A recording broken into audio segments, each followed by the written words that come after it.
Les Aztèques, connus pour leurs sacrifices humains particulièrement sanglants. Mais il y a 5 siècles, une menace encore plus meurtrière a plané sur l'Amérique centrale, exterminant jusqu'à 80% de la population locale. C'était une maladie mystérieuse et inconnue, et elle était horrible.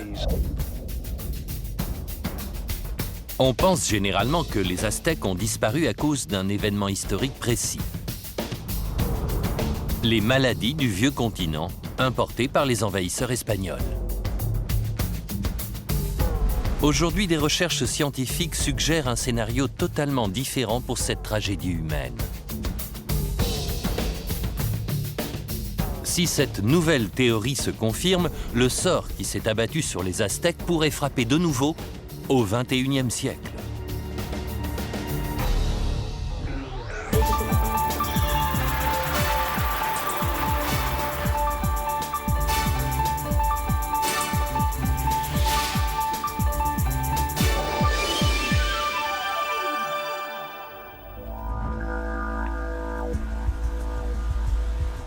De nos jours, Mexico est l'une des plus grandes métropoles de la planète.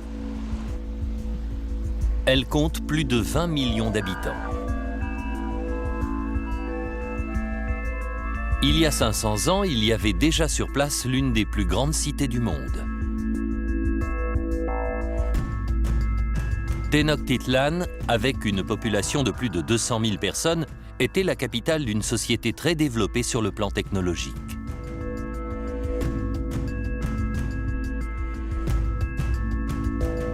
En 1519, les Aztèques maîtrisaient déjà les principes de l'astronomie et des mathématiques, ce qui leur avait permis de mettre au point un calendrier très précis. Ils pratiquaient une médecine très sophistiquée.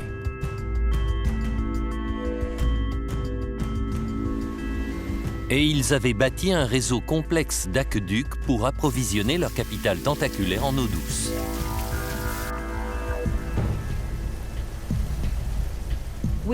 Nous savons que les Romains ont construit des cités immenses, mais les Aztèques étaient tout aussi avancés. C'étaient des ingénieurs fantastiques. Ils ont fondé une cité sur un lac marécageux. À l'époque, entre 15 et 30 millions de personnes vivaient sous le joug de l'empereur aztèque dans un royaume qui s'étendait de l'Atlantique au Pacifique.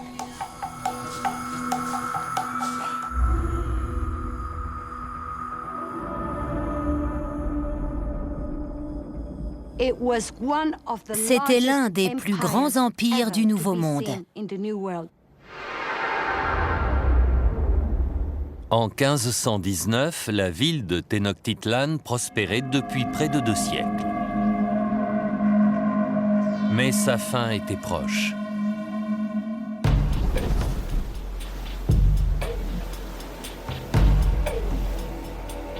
Cortés, le conquistador espagnol, venait d'accoster avec une armée de moins de 1000 hommes sur le site actuel de Veracruz, sur les côtes du golfe du Mexique.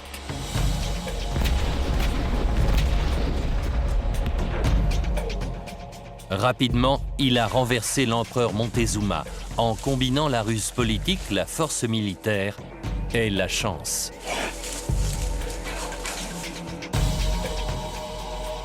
Sa victoire a marqué le début du déclin dramatique des Aztèques.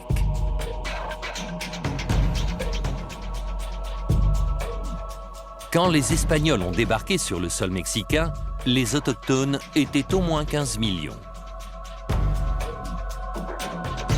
Et pourtant, un demi-siècle plus tard, 80% de la population avait été décimée.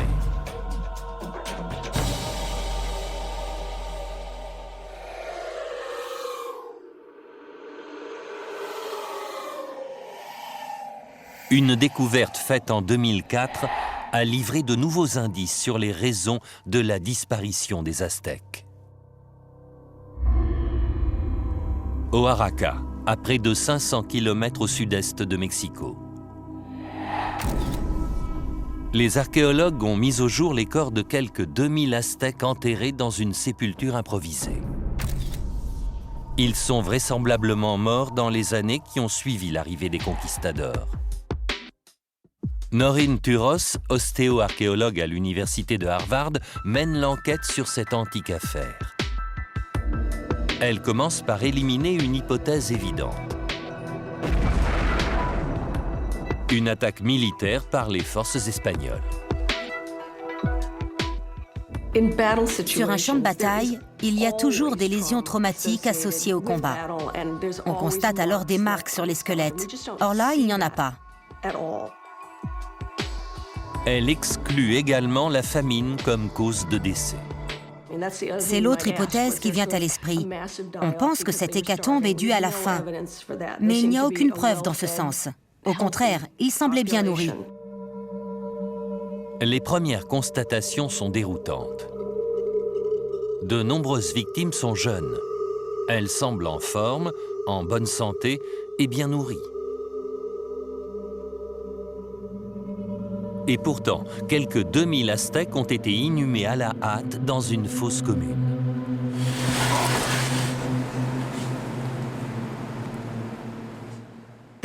Visiblement, les gens pensaient qu'il était capital de les enterrer très rapidement. Pour la chercheuse, une conclusion s'impose. On peut supposer qu'ils sont morts de maladie. Le diagnostic posé par Noreen Turos semble conforter ce que nous disent les livres d'histoire. La thèse officielle est que les conquistadors sont arrivés avec une arme bien plus redoutable que leurs mousquets et leur habileté politique. Les maladies du vieux continent. La rougeole, le typhus, la variole étaient courantes en Europe, mais inconnues en Amérique. Le système immunitaire des Aztèques ne pouvait pas combattre ces maladies étrangères, en conséquence de quoi ils seraient morts par millions. John Marr, spécialiste des maladies, étudie les archives historiques retraçant les épidémies dans le Mexique du XVIe siècle. De nombreux Aztèques ont succombé à des maladies importées, mais il pense que beaucoup plus ont été victimes d'un tueur très différent. Son intuition est confirmée par un rapport rédigé par Francisco Hernandez, médecin personnel du roi Philippe II d'Espagne, et basé sur les autopsies des victimes d'une épidémie de 1576. La lecture du rapport d'Hernandez m'a vraiment rempli de joie.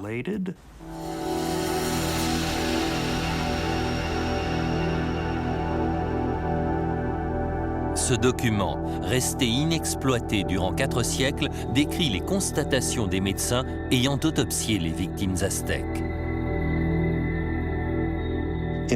Chez certains, la gangrène avait envahi les lèvres. D'autres avaient certaines parties du corps putréfiées et du sang qui coulait des oreilles. Hernandez décrit les symptômes, mais ne cite aucune maladie précise. Hernandez était espagnol et il avait sans doute vu des centaines, voire des milliers de cas de variole, de typhus et même de peste quand il vivait en Espagne. Donc, à son arrivée dans le Nouveau Monde, en voyant ses patients, il a su que ce n'était pas l'une de ces maladies. Hernandez n'a donc pas identifié la maladie, et pour John Marr, cela ne peut vouloir dire qu'une chose. Visiblement, ça ne ressemblait à rien de ce qu'on connaissait sur le vieux continent. Les Espagnols qui l'ont observé ne l'ont pas reconnu. C'était une maladie mystérieuse et inconnue, et elle était horrible.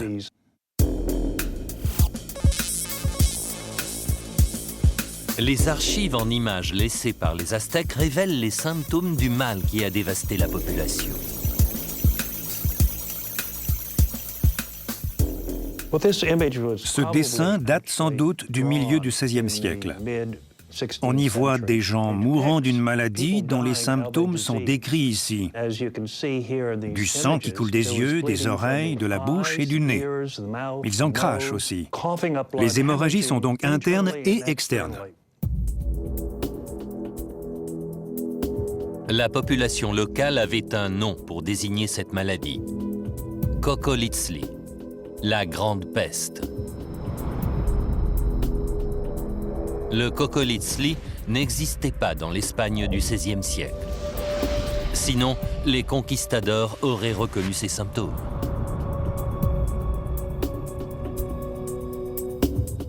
John Marr pense que c'était une fièvre hémorragique originaire des Amériques. Un virus mortel, caractérisé par des saignements incontrôlables. Nous avons un équivalent moderne, un mal terrifiant qui a ravagé certaines régions d'Afrique. La fièvre Ebola. Cette découverte est inquiétante. On a longtemps pensé que la chute de l'Empire aztèque était due à un funeste concours de circonstances. Le premier contact entre des peuples ayant des maladies et des immunités différentes.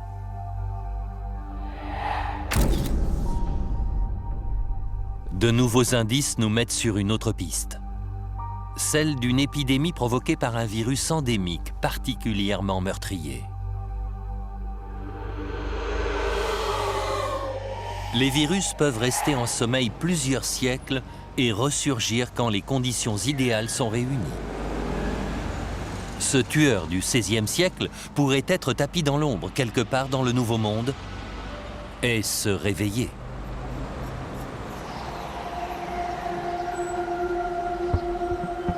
Le médecin Rodolfo Acuna Soto est sur les traces du virus de Cocolitzli. Il passe au peigne fin les documents de l'époque à la recherche d'indices sur cette maladie qui a tué 8 Aztèques sur 10.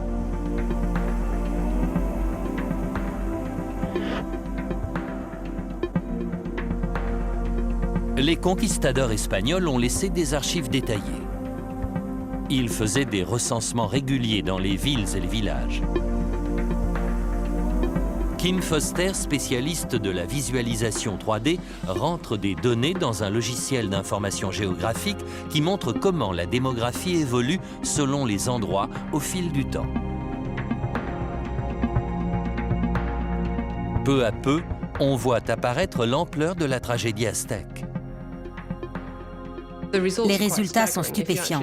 Si on observe cette région, on voit comment la population a chuté d'1 million à seulement 11 000 personnes. Le logiciel montre plus que le nombre de morts. Il révèle où et quand cet effondrement démographique a eu lieu. Les victimes sont réparties plus ou moins uniformément sur tout le territoire de l'Empire. Pourtant, c'est dans la chronologie du drame qu'on remarque des pics très marqués.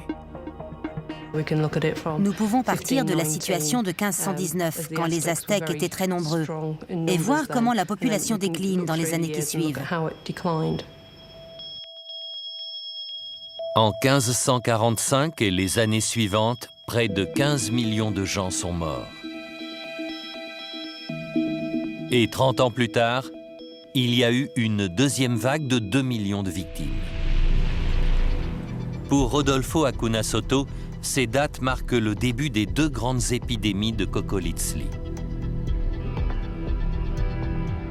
Il veut maintenant comprendre la raison de ces flambées. En quoi les décennies 1540 et 1570 se sont-elles distinguées des autres? Le chercheur étudie l'un des codex laissés par les Aztèques, un exceptionnel récit en images de la vie quotidienne des temps anciens. 1543 en particulier est très intéressant, avec l'image du soleil brillant au-dessus d'un champ de maïs. Cela signifie que cette année a été très sèche. Rodolfo Acuna Soto isole une série d'images qui pointent du doigt des périodes de mauvaise récolte. Celle-ci montre le sol jonché de cadavres et la poussière qui vole tout autour, signe d'une grave sécheresse. Sur une autre image, un Aztèque pleure parce qu'il est vendu comme esclave en échange de maïs.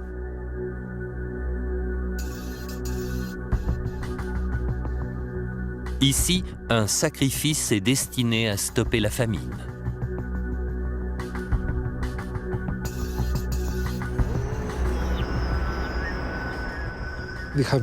On a des années spécifiques clairement identifiées avec des sécheresses touchant les montagnes mexicaines.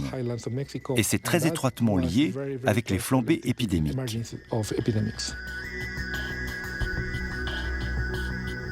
La sécheresse peut-elle expliquer la virulence du Kokolitsli?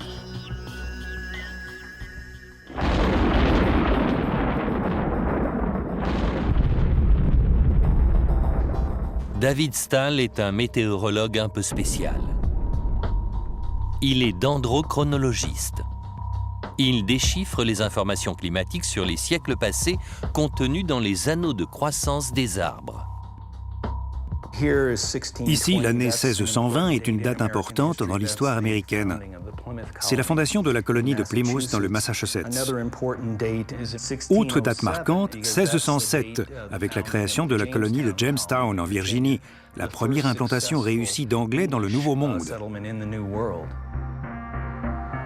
En grandissant, un tronc d'arbre s'allonge et s'élargit. Chaque année, un nouvel anneau s'ajoute. D'une année sur l'autre, les anneaux ne sont pas identiques. En cas de pluies abondantes, la croissance est plus forte et il est plus large.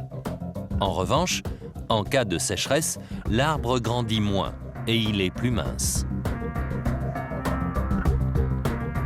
Les experts peuvent ainsi retracer un portrait fidèle des conditions météorologiques que l'arbre a connues au cours de sa vie. Pour David Stahl, c'est comme lire les bulletins météo dans une pile de vieux journaux.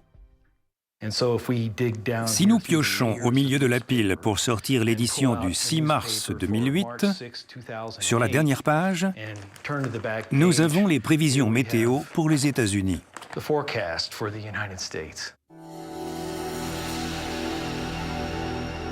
David Stahl se rend au Mexique pour enquêter sur les conditions climatiques du territoire aztèque dans les années qui ont précédé les grandes épidémies de 1545 et 1576.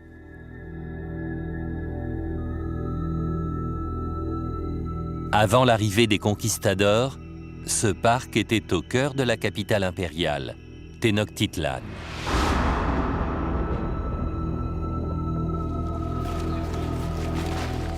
Ces arbres sont une précieuse base de données environnementales sur l'époque.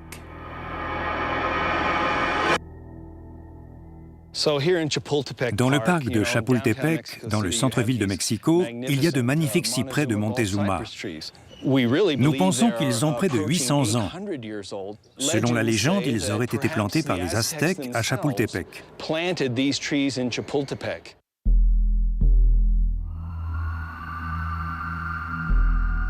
Le scientifique étudie les anneaux de croissance de cette antique forêt. Il obtiendra ainsi une image nette des conditions météo à l'époque des épidémies. Pour lui, ce qui s'est passé juste avant 1545 est clair et inédit. Ici, nous voyons le début d'une sécheresse grave et prolongée. Nous savons qu'elle a été la plus marquée des 5 derniers siècles.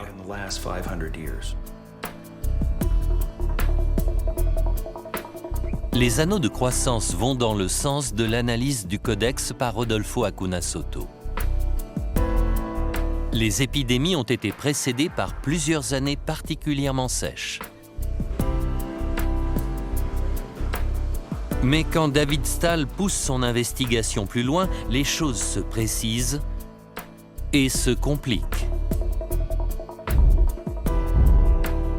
1545, la première année de l'épidémie, a un anneau très large. Cela signifie que la sécheresse a été suivie par une année de précipitations exceptionnelles.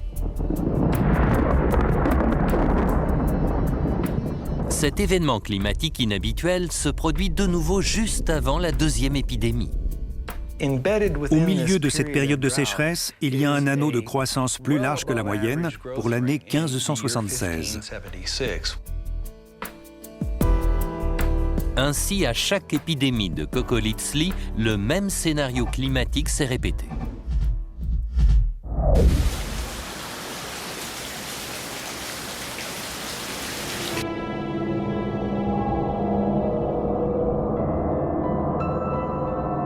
Les chasseurs de virus doivent maintenant comprendre en quoi la météo et l'épidémie sont liées.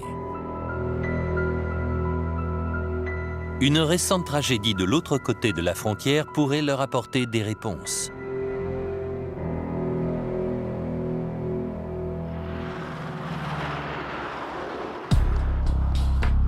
Mai 1993. La région des Four Corners, carrefour de l'Arizona, du Nouveau-Mexique, du Colorado et de l'Utah, a connu une météo comparable à celle qui semble associée aux épidémies aztèques.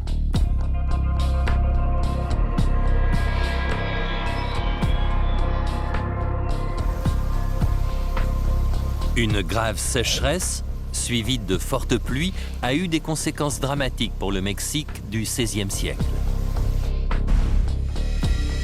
Les États-Unis de cette fin de XXe siècle peuvent-ils subir le même sort?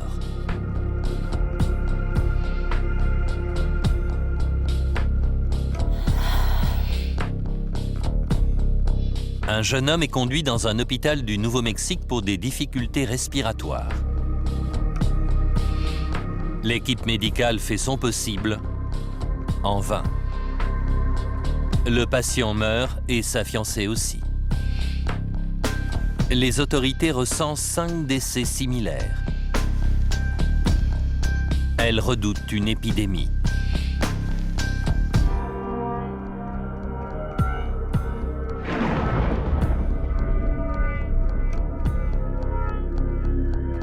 Atlanta, Géorgie.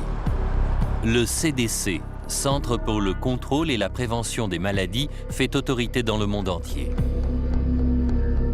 C'est la première ligne de défense des États-Unis contre les infections contagieuses non identifiées. Son département agent pathogène est mis sur l'affaire. John Krebs et l'équipe du CDC se lancent sur la piste du coupable pour enrayer l'épidémie. Ils savent que l'ennemi est dangereux et rapide. Sur la première radio, prise le 27 mai, on voit que les poumons sont relativement clairs, malgré quelques infiltrations sur la partie inférieure. Le 30 mai, les poumons sont remplis de liquide. Les experts du CDC identifient la cause du décès. Insuffisance respiratoire aiguë. Des analyses plus précises relient ce problème pulmonaire avec un agent pathogène spécifique, une souche mortelle et jusque-là inconnue d'hantavirus. Maintenant, il faut localiser la source de l'infection. En général, les virus de la famille des hantavirus sont propagés par les rongeurs. John Krebs sait qu'il doit trouver quelle espèce est contaminée, et vite. Nous sommes immédiatement allés sur le terrain. Mon expérience et mes connaissances en matière de petits mammifères étaient assez complètes. John Krebs et son équipe capturent près de 1700 rongeurs pour pratiquer des tests de dépistage. Le 14 juin, ils identifient le coupable, la souris sylvestre.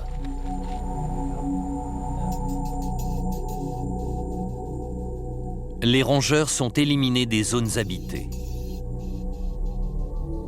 Il y a eu 52 victimes, mais l'épidémie a été étouffée dans l'œuf. Pourtant, John Krebs est intrigué. En comparant avec les chiffres des années précédentes, on a constaté qu'il y avait beaucoup plus de rongeurs en 1993.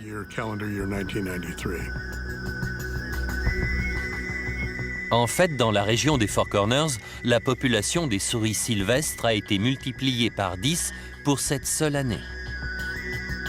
Quelle est la cause de cette prolifération exceptionnelle? Plusieurs années de sécheresse avaient réduit le nombre de rongeurs. Mais 1993 a été caractérisé par de fortes précipitations. Il y avait eu plus de pluie et donc plus de végétation et plus de nourriture pour les rongeurs. L'explication est simple, plus de nourriture, plus de rongeurs. Par ailleurs, ces rongeurs ne sont pas comme les autres. En cas de sécheresse, les petits mammifères se regroupent autour des rares points d'eau.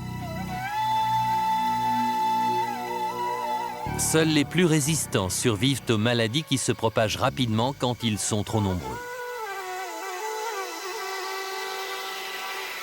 Quand la pluie revient, les rescapés se reproduisent et créent donc une population immense de super rongeurs porteurs de virus.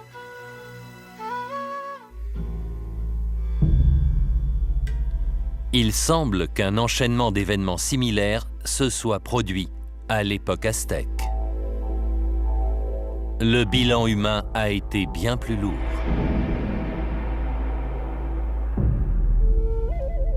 En 1993, 52 personnes ont été victimes de l'hantavirus, mais il n'y a pas eu d'épidémie. On estime que la première flambée de Kokolitsli a tué 80% de la population autochtone. Cela a été l'une des pires catastrophes démographiques de l'histoire. Alors, en quoi la situation était-elle différente au XVIe siècle? La réponse se trouve peut-être dans le virus lui-même et sa manière subtile et meurtrière de muter. Les virus dominent notre planète. Nous sommes environ 6 milliards, mais il y a sans doute 1000 fois plus de virus. D'une certaine manière, nous vivons dans leur monde. Ces formes de vie très simples ne peuvent pas survivre seules. Elles ont besoin d'un hôte. Ils sont incapables de se reproduire tout seuls. C'est leur gros problème. Ils doivent donc compter sur nous, sur un animal ou sur une plante pour se multiplier. Là, ils nous transforment en usine de réplication de virus. La morphologie d'un virus s'adapte parfaitement aux cellules de l'espèce hôte.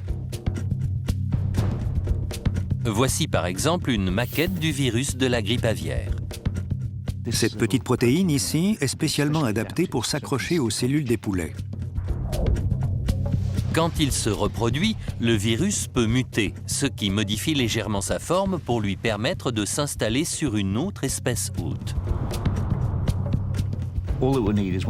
Il suffit d'une seule mutation du gène qui changerait le sommet du virus pour que cette protéine puisse s'accrocher à une cellule humaine et par exemple m'infecter. Pour changer d'espèce, la bonne mutation est nécessaire et dans le cas des Aztèques, il faut que le virus puisse passer d'un rongeur à un humain.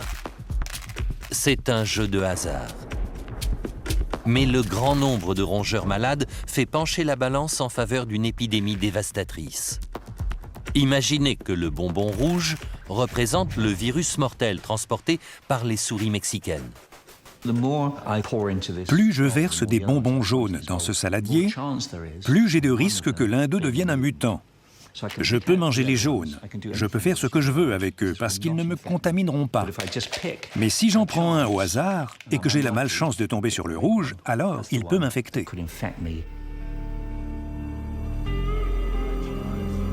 C'est ce qui s'est passé pour les deux épidémies du XVIe siècle et la flambée d'hantavirus de 1993. Mais au Mexique, le nombre de victimes et la vitesse de propagation du virus laissent penser qu'il y a eu une deuxième mutation.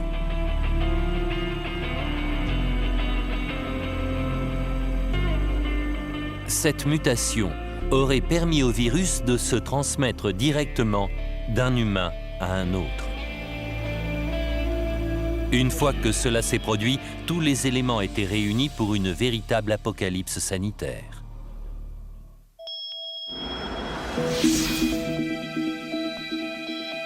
La transmission interhumaine du virus Kokolitsli pourrait avoir fait jusqu'à 17 millions de morts dans le Mexique du XVIe siècle. Pourtant, Il y a un mystère. Pourquoi ce virus américain a-t-il tué tant d'Aztèques et si peu d'Espagnols?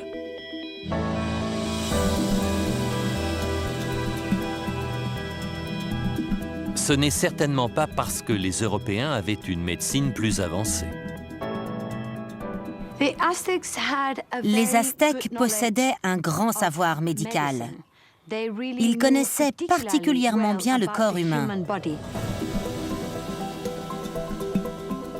Ils produisaient des instruments chirurgicaux avec des obsidiennes, une roche volcanique vitreuse très courante dans le centre du Mexique. Si je veux couper cette pomme, par exemple, vous voyez que la lame est tranchante. On y arrive très bien.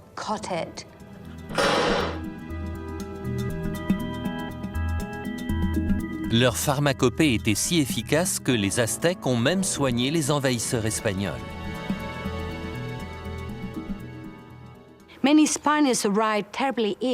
De nombreux Espagnols étaient très malades en arrivant.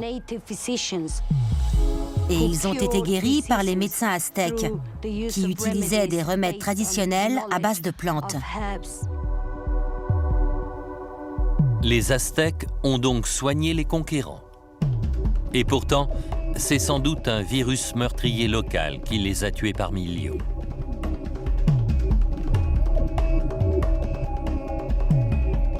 La réponse à cette question se trouve peut-être dans l'histoire ancienne de la race humaine. Tout commence avec un petit groupe vivant il y a 100 000 ans en Afrique. Tous les habitants actuels de la planète sont les descendants de cette population de quelques milliers d'individus. C'est la source de tous les ADN d'aujourd'hui.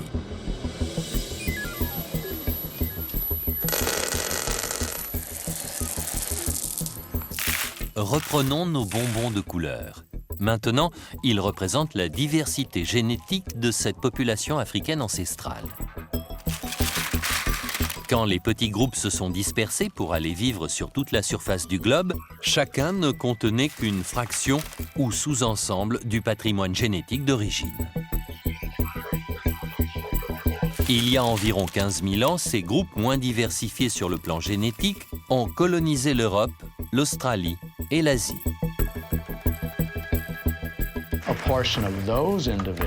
Une fraction de ces individus a migré par le détroit de Bering pour pénétrer sur le continent américain, donnant naissance aux populations amérindiennes du Nord, du Centre et du Sud.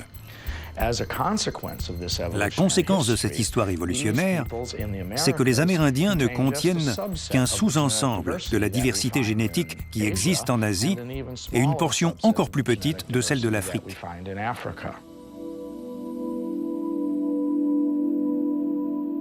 Imaginons que ces clés soient des gènes.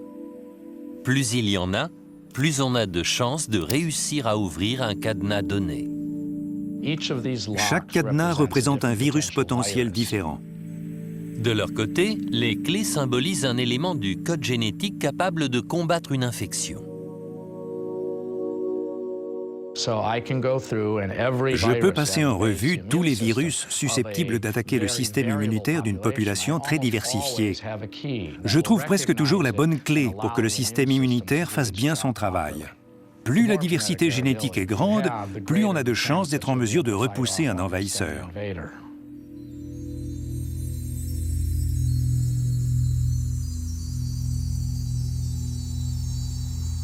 Les Aztèques avaient donc un patrimoine génétique peu diversifié, si bien qu'ils n'ont pas su se défendre contre le virus Coccolizli. En revanche, les Espagnols avaient une plus grande variété génétique, ce qui leur a permis d'y échapper. C'est une explication possible pour le bilan humain moins lourd parmi les conquistadors.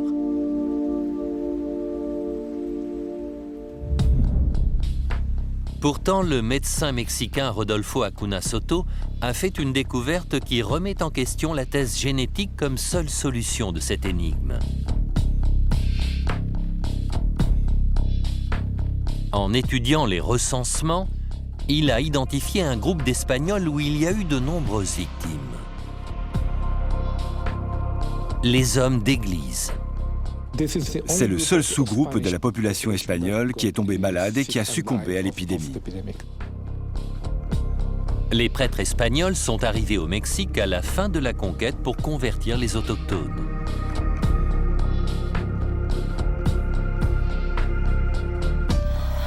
Ils se différenciaient de leurs compatriotes par un détail.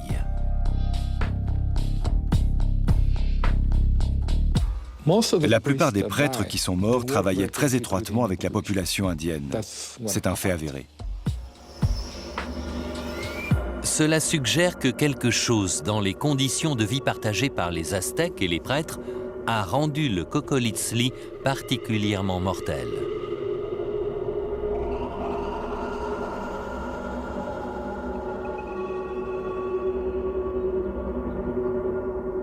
L'historienne Elisabeth Baquedano émet une hypothèse.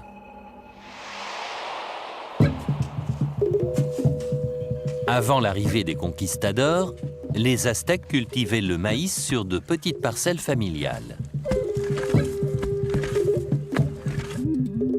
Les Espagnols ont mis en place un système à grande échelle, quasi industrialisé pour produire de la farine et du pain européen.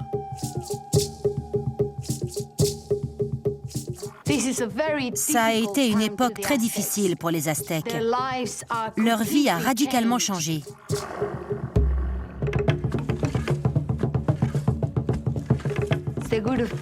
Ils devaient travailler de l'aube à très tard le soir. Ils faisaient des journées de plus de 12 heures. Sous la domination espagnole, les Aztèques passaient plus de temps dans les champs, dans des exploitations plus grandes, infestées par les rongeurs. Ils étaient donc en contact avec un plus grand nombre d'animaux infectés et donc avec le Coccolizli. Le soir, ils rapportaient le virus dans leurs baraquements surpeuplés.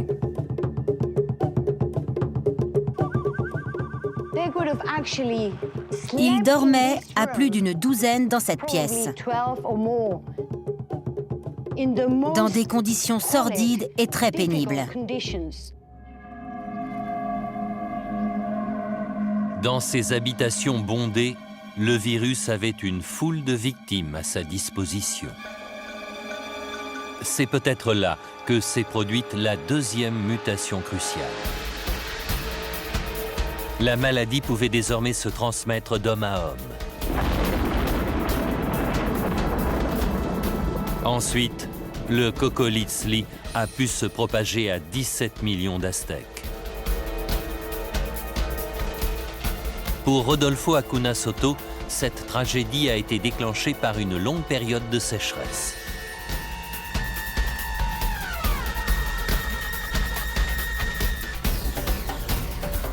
De nos jours, dans le sud-ouest des États-Unis, le déficit hydrique est préoccupant.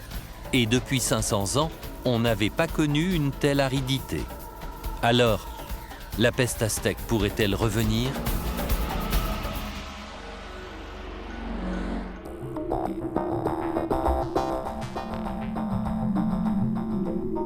Les scientifiques commencent à comprendre comment les tendances météorologiques extrêmes du passé peuvent se répéter à l'avenir. Les tempêtes, les sécheresses ou les fortes précipitations, avec leurs conséquences sur les populations, ne sont pas des événements aléatoires. Ils sont influencés par les cycles atmosphériques. Les fluctuations climatiques à long terme sont provoquées par des changements de pression atmosphérique sur la surface du globe. Grâce à la pression qui est à l'intérieur, ce ballon reste gonflé. Elle est plus élevée que celle de l'air extérieur. Mais si je relâche l'ouverture, la pression s'échappe, ce qui fait du vent. C'est ce qui se passe dans le monde.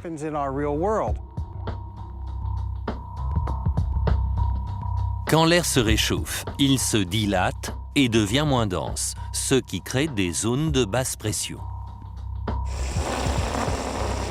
L'air se dirige vers les zones de basse pression. Tout comme ici, l'air va de l'intérieur à l'extérieur du ballon. Le vent provoque des courants au-dessus des océans qui font circuler la chaleur sur la surface du globe.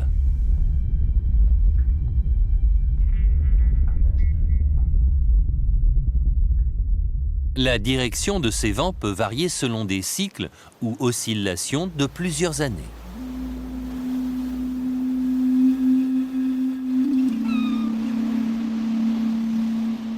C'est un phénomène que les pêcheurs sud-américains connaissent depuis des siècles.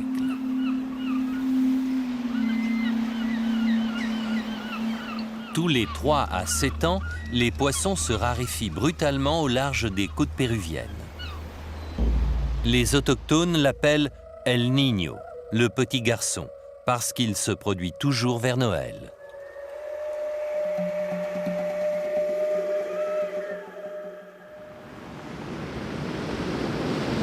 Cette disparition des poissons est due à un changement cyclique de la pression atmosphérique au-dessus du Pacifique.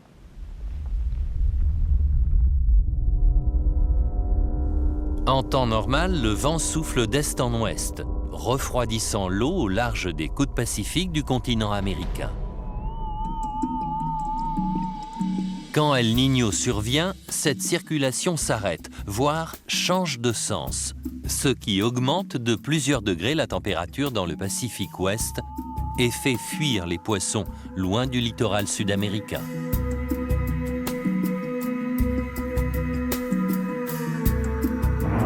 La variation cyclique des températures de surface dans le Pacifique a des effets très marqués sur le climat de la planète. On constate des sécheresses, des tempêtes dévastatrices et une élévation du niveau de la mer pouvant aller jusqu'à 30 cm. Selon certains experts, les fortes pluies qui ont précédé l'épidémie aztèque du XVIe siècle ont été en partie déclenchées par El Niño.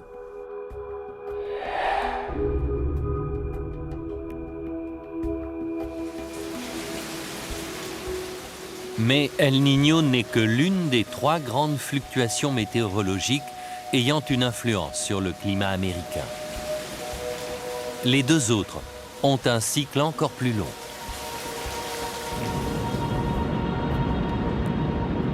Elles sont mesurées par l'évolution des températures marines sur les 2 océans qui bordent le continent.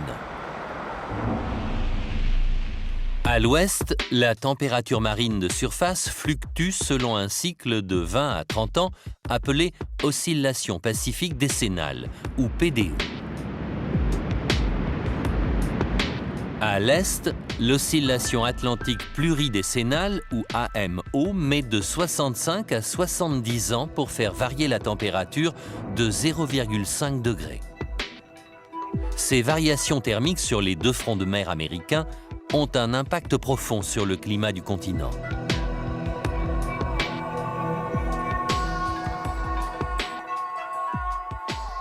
Ces 2 images nous montrent que si on a un Atlantique nord chaud et un Pacifique tropical froid, cela se traduit par la sécheresse que nous avons actuellement dans l'ouest des États-Unis.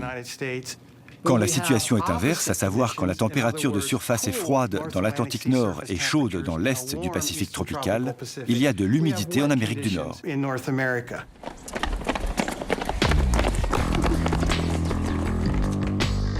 Comme les cordes de ces écoliers, chacun de ces 3 cycles, El Niño, le PDO et l'AMO, fluctue à un rythme différent.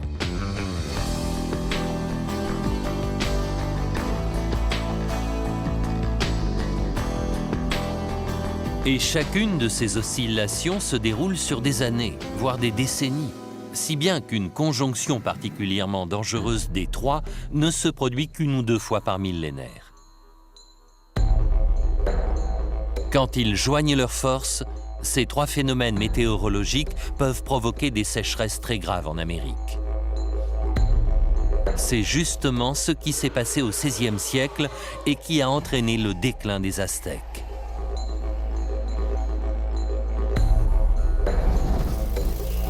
Le sud des États-Unis subit actuellement ce qui pourrait être la pire sécheresse depuis 500 ans. Pour tout dire, depuis l'époque aztèque. Nous ne comprenons pas encore assez les oscillations climatiques pour prédire exactement leurs évolutions futures.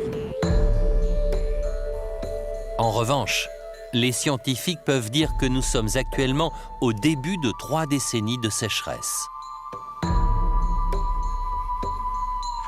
Cela pourrait être la première étape d'une répétition du schéma météorologique responsable de l'explosion du nombre de rongeurs il y a 500 ans au Mexique et d'une épidémie qui a fait 17 millions de morts.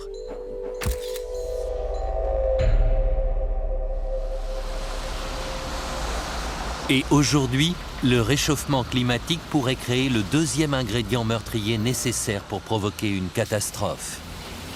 De fortes précipitations.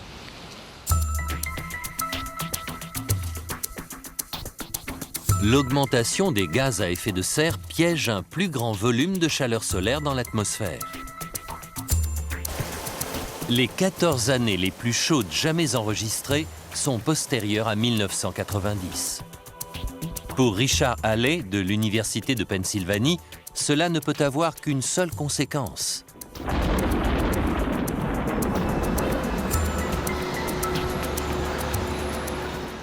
Dans un monde plus chaud, l'air est plus humide. Les océans couvrent une surface immense, et si l'air au-dessus d'eux est plus chaud, ils captent plus d'humidité.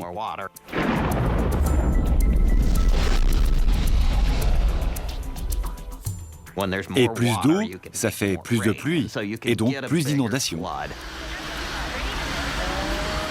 Et paradoxalement, les pluies ne nous protégeront pas de la sécheresse. Dans un monde plus chaud, on a plus de pluie, mais aussi plus d'évaporation. Les pluies sont abondantes, mais tout sèche très vite. Donc dans un monde plus chaud, on peut avoir à la fois plus d'inondations et plus de sécheresse. Nous pourrions donc être nous aussi confrontés à cette alliance fatale de sécheresse et de précipitations extrêmes qui a tué des millions d'Aztèques autrefois.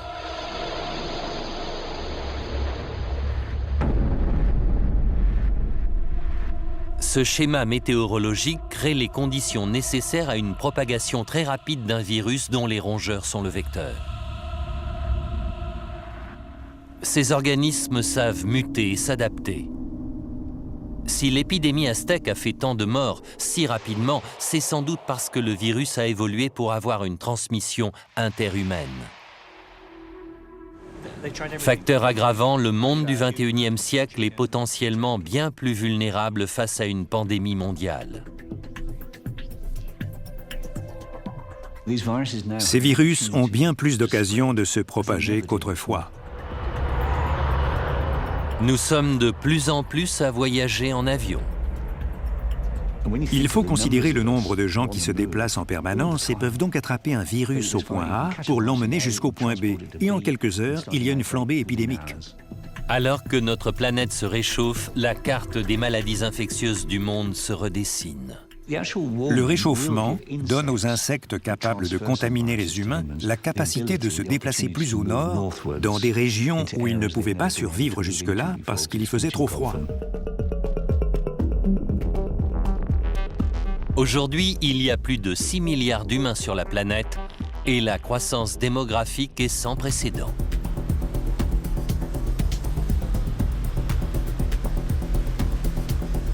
Bientôt, pour la première fois de notre histoire, il y aura plus de gens dans les villes que dans les campagnes.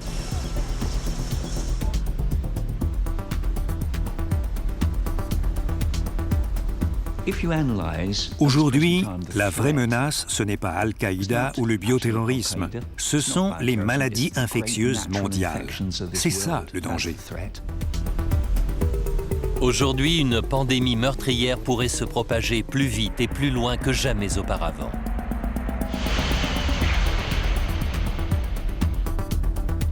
Les scientifiques luttent sans relâche pour trouver des armes contre de nouvelles flambées.